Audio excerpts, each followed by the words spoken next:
Hello, and welcome to this ranking of David Bowie's studio albums, worst to best. This one is really going to be interesting, as David Bowie is such a fascinating and changing personality who I adored as a young man but lost touch with after a rather bad 1980s and my own discovery of classical music. So, re-listening to David Bowie's albums in chronological order really does present an evolving vista of music from the 1960s right into the 21st century, which means in this video we are going to meet so many Bowies, not just Ziggy and Aladdin and the Thin White Duke, but also hippie Bowie, art school Bowie, 1980s Bowie, my least favourite model, and even cartoon Bowie. Getting past the Diamond Dogs? We'd have at least heard the chant of the ever-circling skeletal family. Remember, I'm marking every track on every album, averaging them to find a score with which I can rank the albums, providing rich enough numerical data to prove things like a Bowie album on average gets worse as it goes on, or that David Bowie definitely suffered a slump in the 1980s. We've got 25 albums to get through. I'm refusing to do film soundtracks or Tin Machine, so let's get going. In last place, we have David Bowie's first album. Rubber Band. There's a rubber band that plays tunes out of tune. I first heard this album when I was a teenager, and I thought it came from a different age, before the Beatles, before pop music even. Lines of worry appeared with a... Now I'm all grown up and everything, I know that it's actually 1967, and David Bowie is in fact trying to do something different from most people in the 1960s music scene, playing characters and imitating stage singers like Jacques Brel or Anthony Newley. This is an album full of voices, but none of them yet Bowie's. We're here to eat you. Next at 24 comes Pin-Ups, an album of cover versions. Now, Bowie could do a cover version as well as anyone, but a whole album of them? The album comes at the end of an incredible run, but it feels like the end of an era rather than the start of anything new. Next at 23, here comes 1980s Bowie with Tonight.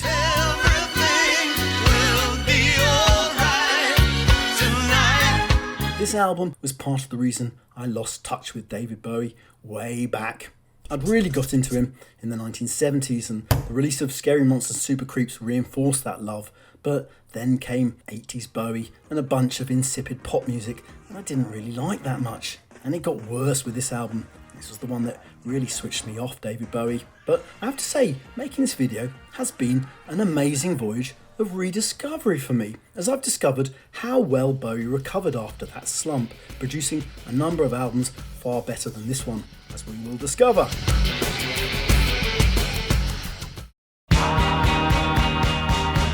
At number 22 we have Let's Dance, the album that came before Tonight. I remember going on holiday in Spain in the 1980s and hearing Let's Dance in bars, which was strange, as I'd never heard David Bowie coming from places like that before. And although it was great to see him at the top of the charts and all, I had to be honest, I didn't really like the music that much. The bizarre thing was, this was the time of absolute greatest success for David Bowie. Number ones and international fame, sell-out worldwide stadium tours. However, success for David Bowie would turn out to be a fool's gold, as we will discover. And at number 21, it's the last of those bad 80s albums, Never Let Me Down. The ultimate irony was Bowie, in finding such a large audience, had actually lost his audience. He didn't know what music they liked, he didn't know who they were anymore, and Bowie basically went into relative artistic retreat for close to a decade, which is when I lost touch with him. And the numbers prove it. Look at this side, possibly the blandest place on planet Bowie. Bowie blamed himself for the drop of form in the 1980s, but I think it was the 80s that was the actual problem. It was a shit decade, full of bad haircuts, stupid films, and silly fashions. I mean, Dylan wasn't great in the 80s, Elton John was boring in the 80s, Bowie is just doing what he always does, reflecting back the music of his time, which he does brilliantly on the best track on the album, Zeros, which seems to mock both him and his audience.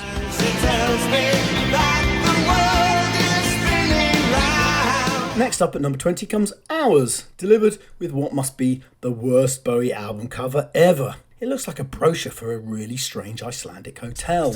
There's also a video game attached to this album, so now you can meet Polygon Bowie. I must go. Now the binary tides are turning. If you say so, David, I'll just get on with number 19, shall I? Number 19 comes Young Americans, this from bang in the middle of the 1970s when Bowie had entered his soul period, his plastic soul period. She was a young American. Like the title suggests, it's Here Comes America, as Bowie goes to Philadelphia to record the album. It's a bit thin on material for me, but this is a rather important musical time for Bowie, if nothing else, for starting to establish the rhythm section that would, over the next few years, be David Bowie's heartbeat. That's the wonderful Carlos Alomar on guitar, Dennis Davis on drums, and George Murray on bass. That rhythm section formed the core of Bowie's band all the way through Station Station Heroes and Lodger, and gave Bowie's music, that was trending electronic at that time, a heart and soul. But she was the young American. Next at 18, surprisingly low, comes Low. Sometimes you get so lonely. Now, obviously, I personally would have ranked this album higher. It's a classic, but I've got to go with the numbers on this, and it's that second side that brings those averages down. I'd say the reason is drugs, or lack of them. Low is a bit of a come-down album. Bowie had gone to Berlin with Iggy Pop to kick his cocaine habit, which meant Bowie spent less time in the studio and Brian Eno more. Now, don't get me wrong, I like Brian Eno just as much as the next man, but honestly, if I need long instrumental music these days, I've got Brahms. So apologies to Low fans, number 18 it is. And number 17 comes David Bowie. That's the 1969 Bowie, as opposed to the 67 model. This Bowie is changing from stage artist Bowie to hippie Bowie. Hey Jude, anyone?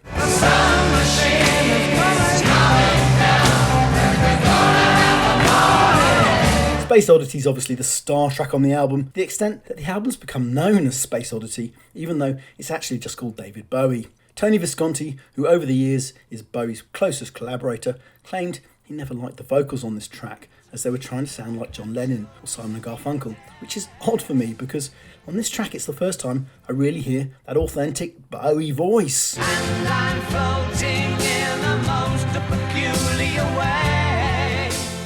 At 16 we've got Reality, another slightly end of chapter album for me, but there's some good stuff on it.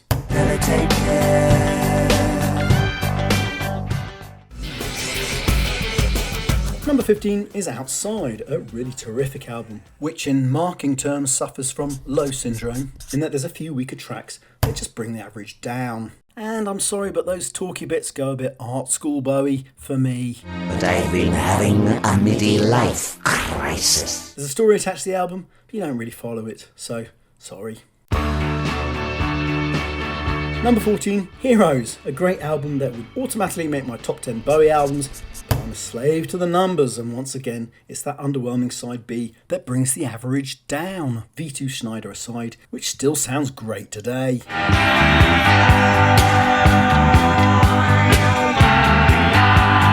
Next up, and coming with exquisite visual irony, Next Day. This is Bowie's second last album, coming out in a brief creative splurge just at the end of his life. All totally new material for me, and it's a great rocky album, loads of good stuff on it. As a surprise release, this must have been a real treat for Bowie fans when it came out. And then there's that cover, the blank square cut out of the Heroes cover. Reminds me of the Spanish Emperor, Philip IV, who dreaded being painted by the brilliant Velázquez, his court painter, as the artist's unfailing eye showed the ruler ageing so clearly. Likewise, Bowie, methinks, he must have got tired seeing his ageing face on all those album covers. But what a bold idea, that white square, representing death, ageing, who knows what else. There's age in this album, plus the usual Bowie sounding like everyone else. Is that Tom Waits I can hear? I will buy a feather hat. And yes, at the same time, Bowie could still cut it with Oasis and the likes. I'd rather smoke and fold my legs, be pleading for some teenage sex, yeah.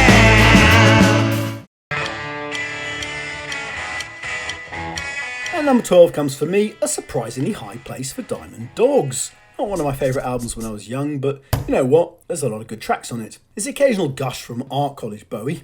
And 10,000 peopleoids split into small tribes. You see, I don't want abstract music Bowie or talking Bowie. I want singing Bowie. But on this album, you even get funky Bowie.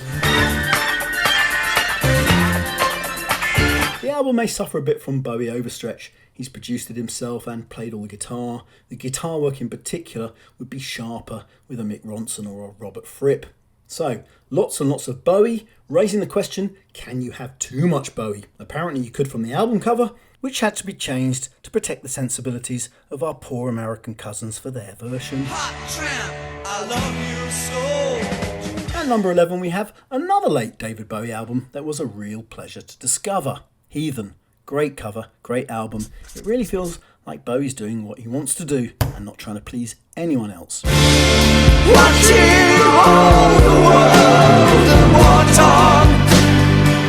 So at number 10, an early Bowie album, his third album, The Man Who Sold the World. Bowie has turned away from his earlier hippie Bowie and gone towards a harder, more Led Zeppelin rocky feel, and it's done very well. You'll never go down to the gods again.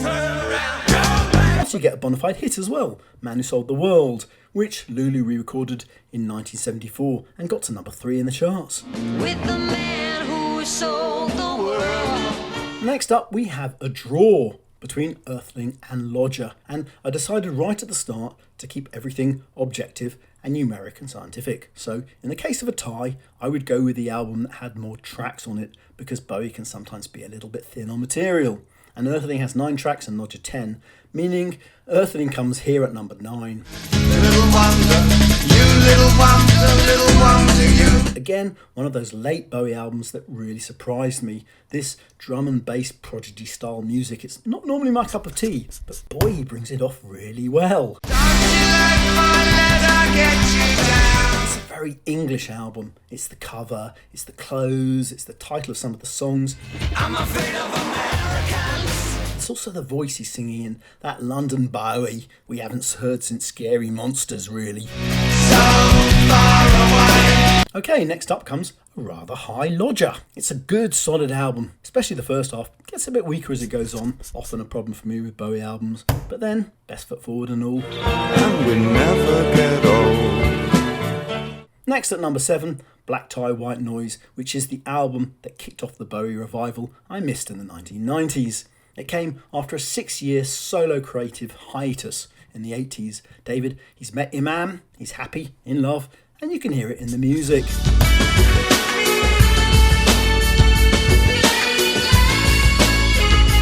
Then there's Palace Athena, showing Davey can mix it up with Fatboy Slim.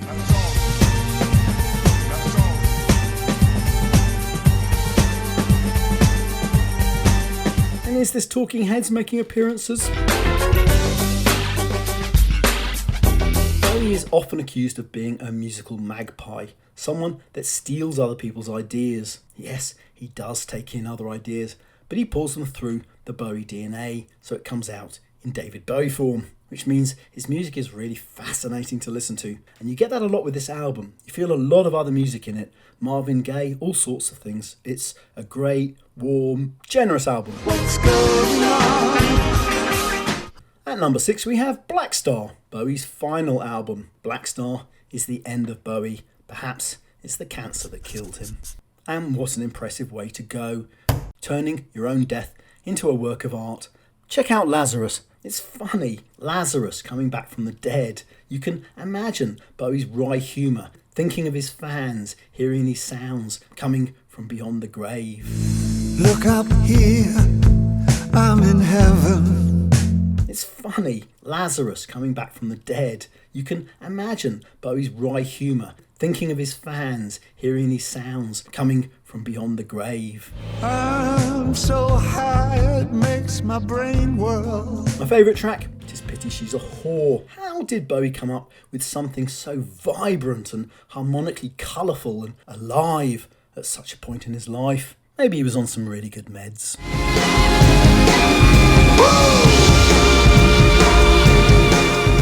Next at 5 we have Scary Monsters and Super Creeps, an album that balances the innovative and the commercial so well. As epitomised by its number 1 hit, Ashes to Ashes, which basically takes an inventive plink plink landscape,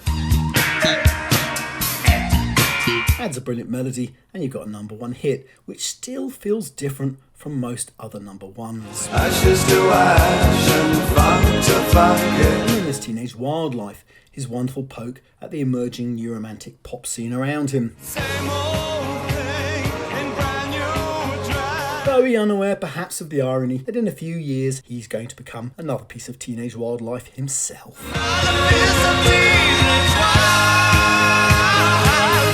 Which means that number 4 brings the genius station to station. Truly a transition album, made between young Americans and the come down of Low. Bowie is on the move, stylistically and geographically, coming back from America and soul to Europe and electronica. Yes, this is an album in transit, and you can hear the trains right from the start. Musically, it's very fluid, with a kind of American soul bound up with a more proggy, electronic European sensibility. Best track, Golden Years, which apparently Bowie offered to Elvis Presley, but Presley rejected. Is lost because it's a great track with a unique flavour of its own. Golden Years. This is probably Bowie's most cocaine album. Well, maybe one negative effect of that cocaine is the album's a bit thin on material. Which leaves the perhaps predictable top 3, because they all come from that purple patch of Bowie's career. Hunky Dory, Ziggy Stardust, Aladdin Sane. What a run. And the numbers have, at number 3, Aladdin Sane. I love the story on recording the track Gene Genie. Mick Ronson came in early on the chorus on the first take, and Ronson wanted to retake, but Bowie said, no, keep that in. It works. And he's absolutely right. Get back on it.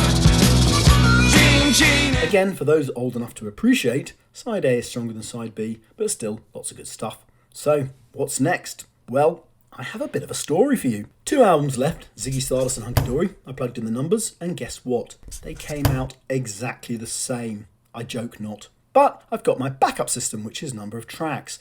And guess what? They've got the same number of tracks. So, there was only one solution. I had to go in and remark to an extra decimal place of accuracy. And the results came out as a surprise to me. By 0.1%, Ziggy Stardust pips it. So, number 2, Hunky Dory, brilliant album. This is Piano Bowie, and he comes up with loads of good fresh stuff. The instrument just brought out some of his best melodic work. And you've got that run of songs on side 1. Absolute classics, perhaps the best run of 4 songs on any record ever. A great album, and probably, if I'm honest, my favourite David Bowie album. Now she walks through her sunken dream. So, number 2, Hunky Dory, leaving at number 1, Ziggy Stardust and the Spiders from Mars. Which is kind of ironic, because Ziggy Stardust was, in a way, an add-on extra to Hunky Dory. Originally, Bowie wanted to go touring immediately after finishing Hunky Dory, but the material wasn't right because it needed strings and such like. So, bish bash bosh into the studio again, out with some more rocky new material that became Ziggy Stardust. Even more throwaway, at the end of those sessions, they decided they still needed a single, so bish bash bosh, and Bowie writes Starman. There's a starman waiting in the sky. Amazing song, amazing album. There's a consistency to the vocals on this album. Each song is sung in a Ziggy voice, that slightly screechy voice. Bowie and his different voices, Bowie and his different styles. I think it's one of the big reasons his music has such a powerful effect on us, especially if you've met him during your adolescence. You see, it's such an adolescent thing, that trying on of new personalities, new characters, new voices. Bowie writes all these proxies, all these characters, all these different personalities, and the ironic thing is that makes it easier for us to feel like we're identifying with him. He's providing all sorts of characters into which we can project ourselves. We're like the girl from Life on Mars. We think the film, and therefore the song, is all about us. Is there life on Mars? So, that's it. Great fun to do. I hope you enjoyed it. Now go and do something useful. We hope you have enjoyed the show. Rock on, dads.